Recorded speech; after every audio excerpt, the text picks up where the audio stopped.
Hey guys, welcome back to A Little Less Lisa. If you're new here, my name is Lisa and I am currently on a health, wellness, fitness, and weight loss maintenance journey. I have lost over 50 pounds and I have done that through diet, exercise, and the help of a GLP-1 medication. So if that sounds like content that you are interested in, I would love to have you join us in our community here. Click the subscribe button and the notification bell below so you know when I upload videos.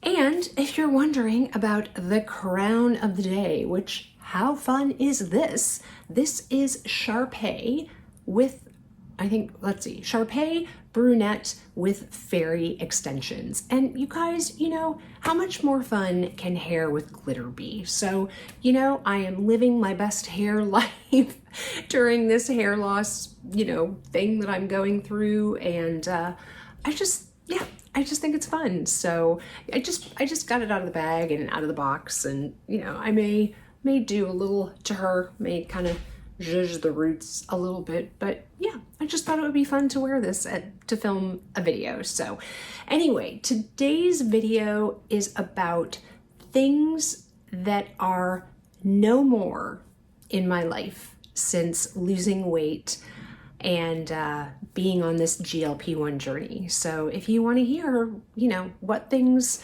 are no longer a part of my life as a result of this, then keep on watching. The first thing that is no more, I guess, in my life are Mondays.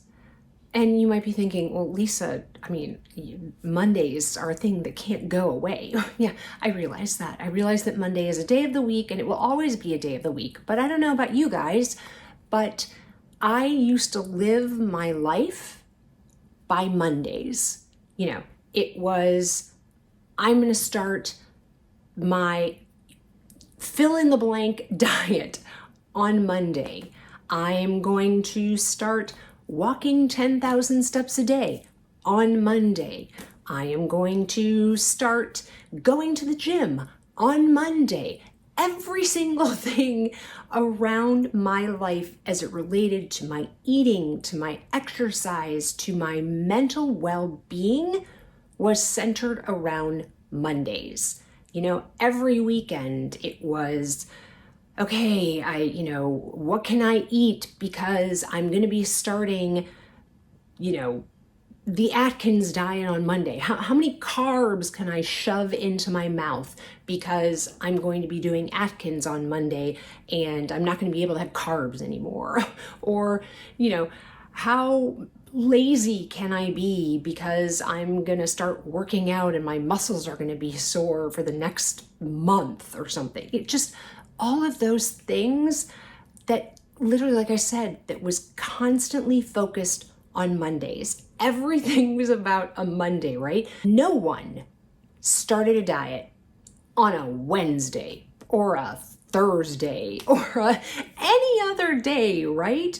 I'm going to start my new diet on Thursday, said no one, right?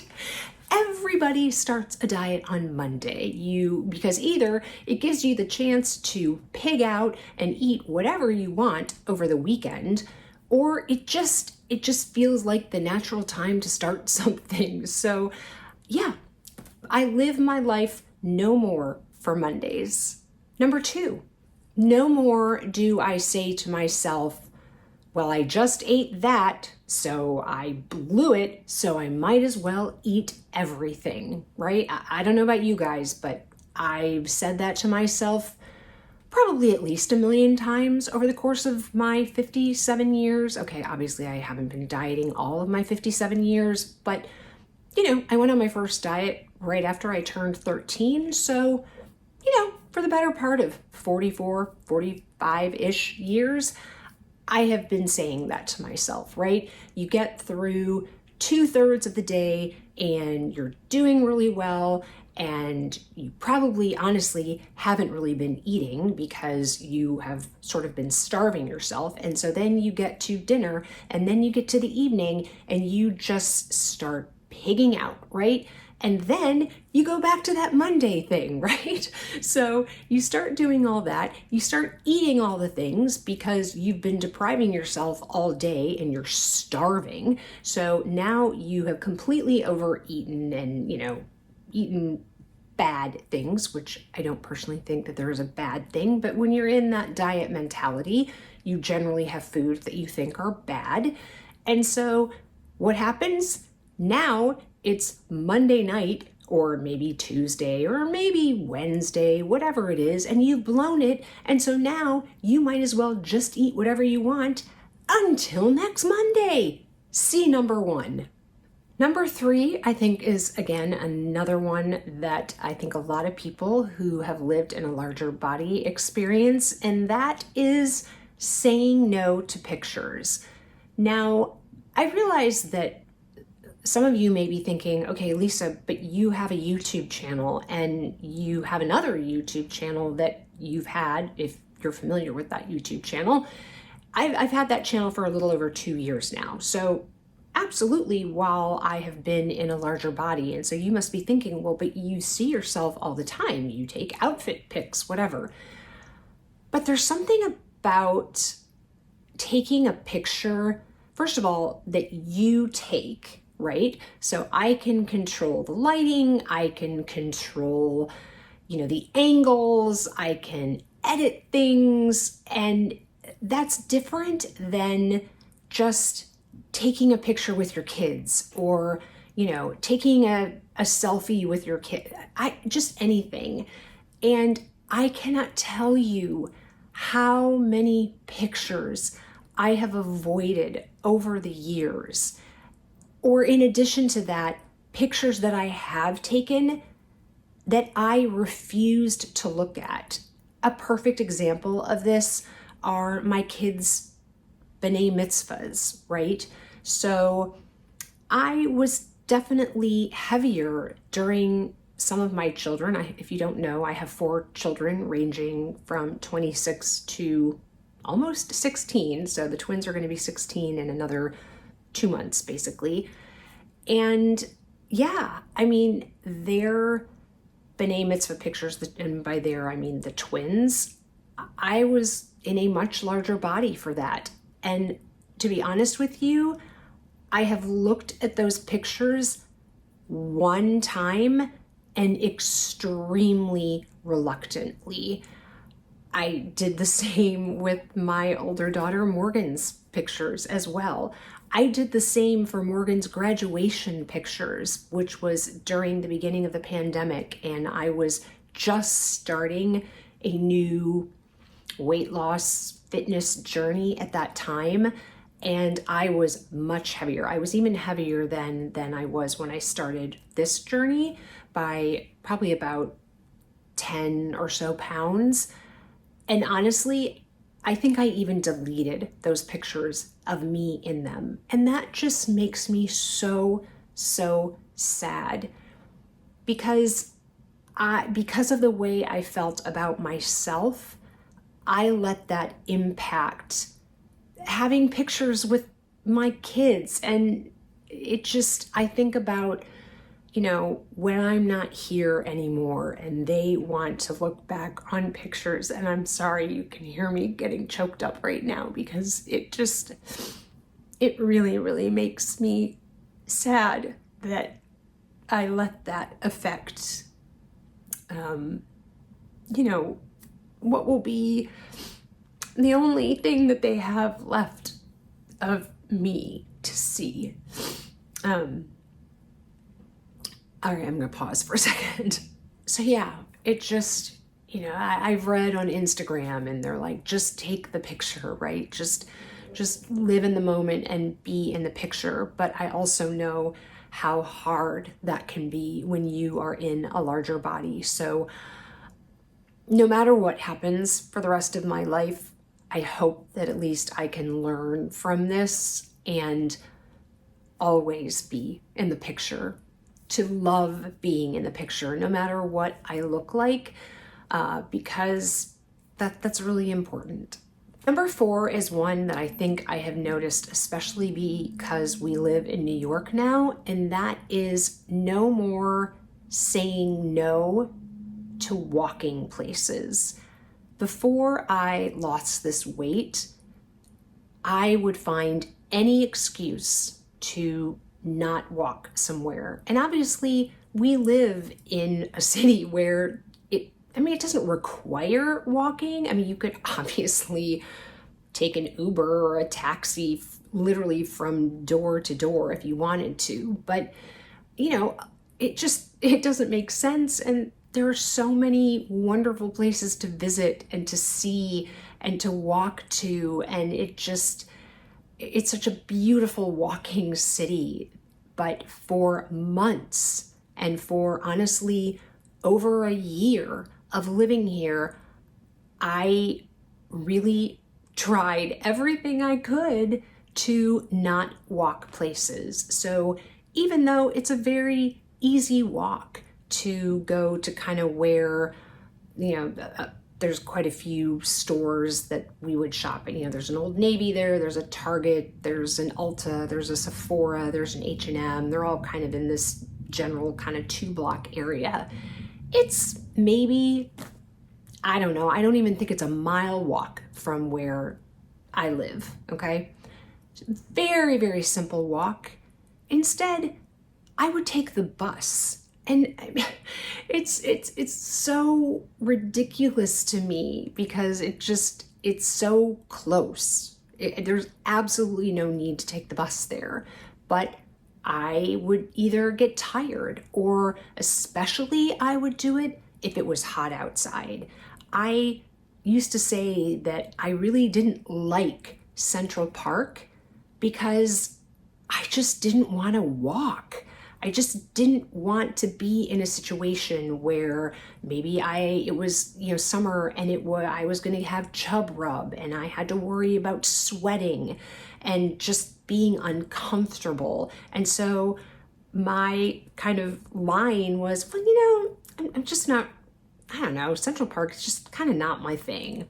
You guys, who cannot be into Central Park? It's beautiful and there are so many different areas in it. And now I'm so happy to be able to walk places. First of all, I'm happy that I have the ability to walk and to walk comfortably, but it just, we went to go vote early. I mean, this was obviously several, weeks ago, and I'm not even sure when you're going to see this video because I'm pre-filming before our trip. So maybe months ago now, depending on, like I said, when you see it. But I was like, let's walk there. And early voting was at the Metropolitan Museum of Art, which is basically at about 5th Avenue and 82nd, I don't know. But it's probably a good 2-mile walk from where we live. And I said to David, hey, we talked about early voting and going that day. And I said, well, let's walk. It was a beautiful day. There was a crispness in the air and it was just beautiful. Before losing weight, there is no way that I would have agreed to walk to the Met. Like it wouldn't have happened. I would have, we would have taken the crosstown bus or whatever, or taken the bus or the subway to the bus and then the bus to the whatever. Like it wouldn't have happened. And and then we walked home too. So it just has made such a huge difference in the quality of my life and what I no longer say no to, because it was either uncomfortable for me or I perceived that it was going to be uncomfortable for me. Now I just say yes. Number 5 is that I no longer despise exercise. I think honestly, some people just have always loved exercise and, that whole endorphin thing or whatever that you get from it. But to be honest with you guys, I never really had that. Now, I did love exercise when I lost some weight the last time. Like I said, it was kind of at the beginning of the pandemic, and I was able to get a Peloton before the big craze and before you had to wait like 6 months to get a Peloton during the pandemic. And I loved it. And it was awesome. But then I killed my desire to exercise by doing 75 hard. That was a huge mistake. It wasn't a mistake of like doing it. It just, unfortunately, because of the requirements to exercise, it just then made it like a chore as opposed to I enjoyed it. But I'm back now to enjoying exercise. And it's not because I have to do it. It's because I want to do it. I want to feel strong in my body. I want to give my body what it needs so that I can live a long, healthy life. Number 6 is that I no longer dread or refuse to go on a vacation that requires a bathing suit. So for years, before actually, I think we had the twins, now that I think about it, although maybe we did it a little bit after the twins were born too. My husband and I used to go to Las Vegas every summer because our older 2 kids went with my in-laws on a big trip during the summer for a week. And so we were childless at that time and kind of took that opportunity to go on a vacation ourselves, and we started going to Vegas. And most people would say, and I did too originally, oh my God, what are we going to do in Vegas for like 5 nights, 6 days? That sounds ridiculous. You just go and you sit in the sun and you enjoy it. And we're not really gamblers anymore, and we really even weren't then, but we would go see a show at night, or we would go get dinner, or we were going to clubs at that time. But my point is, I loved it. And I realized recently that I wanted to go on vacation. Like I realized that I missed that. And it's because I didn't want to wear a bathing suit. I mean, honestly, the last time we traveled on a big trip was in September of 2021. And we went to Europe, and we ended up going to the south of France. And it was warm enough to go to the beach and to lay out. But I basically kind of steered us away from doing something like that while we were in that part of the country, because I just wasn't comfortable in my own skin, and I just had no desire to put a bathing suit on. I would go maybe with my kids to the pool when we still lived in Kansas City, and I would just sit in shorts or whatever and sit in the shade. Whereas when they were younger and I was happy in my body, I was in a bikini and I was just loving to go to the pool. Thankfully, they got older when I wasn't happy in my body and I didn't really have to go to the pool with them anymore. But now I would love to go to the pool with them again. And it just, like I said, it makes me sad that I let my dislike of my body control something that I really love to do. I love beach and pool vacations. I love it. And I just realized, like I said, I wasn't comfortable doing that. So now I cannot wait to take a sun vacation. Number 7 is one that I don't know that I've ever talked about on this channel, and it's kind of embarrassing, to be really honest with you, and that is no more hiding food. And yes, I used to hide food. I used to hide food from David. I used to hide food from my kids. I would hide candy and crackers and whatever. I would put it in my nightstand drawer. And so in the middle of the night, like after David was sleeping, I would take some out and eat it. Or like I said, I would buy 2 boxes of something, cookies or whatever, and I would put one in the pantry for the family, and I would put one in my closet somewhere that no one knew for me to eat. And I think about some of those behaviors, and it just it makes me feel, like I said, embarrassed. It makes me feel just like a really bad person. Maybe not a bad person, but it makes me sad that, like I said, I was hiding food and hiding what I was eating from people around me. And yeah, I'm so glad that I don't feel like I have to do that anymore. And the last thing on this list is something, again, that makes me really sad that I felt this way, but I did. And it's that I no longer have to feel like I will be embarrassing my kids around their friends, around their friends' parents, around their teachers. The amount of shame that I felt being in a larger body, especially when we lived in Kansas City. I really, really remember this when my older kids were younger, before I lost a significant amount of weight and, kept that off for, 14, 15 years or so. I didn't volunteer for anything at school. I wouldn't get out of the car. When I dropped off my kids at school, I literally just, went through the car line and dropped them off and immediately went home. I didn't get ready to take my kids to school. I literally just, jumped in the car in my pajamas and, I had no pride in the way I looked at all. And not that you have to get dolled up to take your kids to school. And, I also did not understand the moms who felt like they needed to put on like a full face of makeup to take their kids to school. I was like, my good God, like what time did you get up to look like that, to drop your kids at school?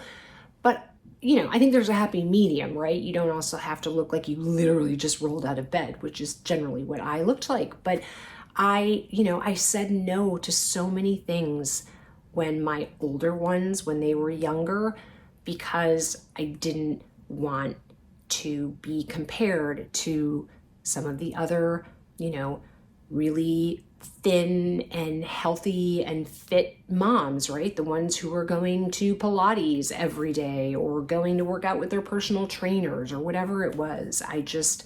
Like I said, I said no to so many opportunities of contributing to my kids' school and things when they were younger because I was not happy with the way I looked and I was worried that I would embarrass them.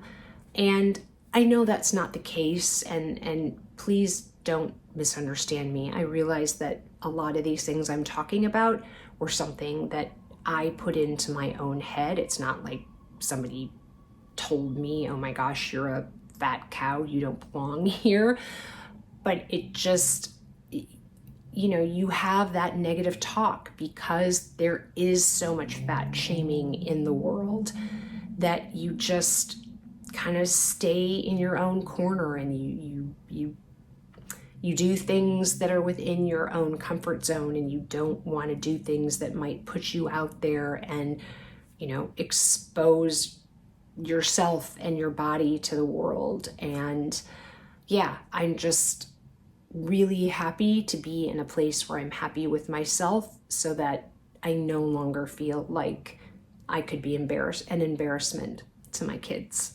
So yeah, those are I think there were 8 things that have changed for me since being on a GLP-1 medication and losing weight and being happy with the person and the reflection that I see in the mirror.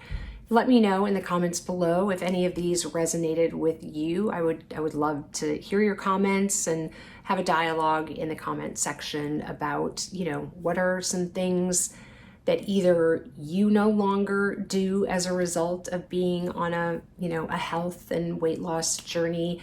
What are things that you are maybe looking forward to no longer doing after you've gone through your journey and you've been successful and all that. So I would love to hear those things in the comments below. Let me know. If you enjoyed the video, I would love it if you would give it a thumbs up. It does help the algorithm. And if you enjoy this kind of content, like I said, I would love to see you back. So click the subscribe button and the notification bell.